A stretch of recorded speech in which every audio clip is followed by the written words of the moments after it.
নমস্কার বন্ধুরা, আজ বানাবো স্বাস্থ্যকর চিকেন স্টু। নিয়ে নিয়েছি পেঁপে, আলু, গাজর, বরবটি, টমেটো, লঙ্কা আর আদা রসুন কুচি। আর এখানে রয়েছে চিকেন। দিয়ে দিচ্ছি তেল। তেল গরম হয়ে গেছে, দিচ্ছি তেজপাতা, গরম মশলা, দিয়ে দিচ্ছি আদা রসুন কুচি। এবার দিয়ে দিচ্ছি পেঁয়াজ কুচি। এবার দিয়ে দিচ্ছি লঙ্কা। এবার একে একে দিয়ে দিচ্ছি পেঁপে, আলু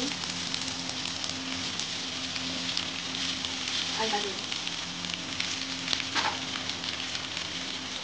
এবারে দিয়ে দিচ্ছি চিকেন। এবার একটু টাকা দিয়ে আনা দিয়ে দিচ্ছি।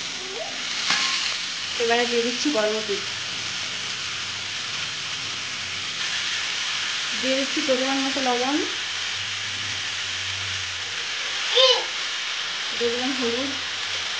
এবারে দিয়ে দিচ্ছি একটা গোটা টমেটো। এবারে প্রেসার কুকারে ঢেলে দিচ্ছি।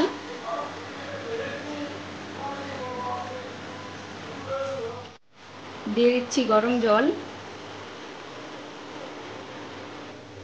এবারে ঢাকনাটা চাপা দিয়ে দিচ্ছি। চাপা দিয়ে 3টে সিটির জন্য অপেক্ষা করব।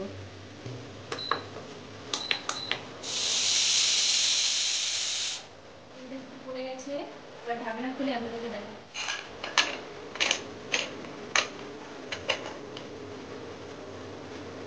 দেখো বন্ধুরা, চিকেন স্টু আমাদের একদম রেডি।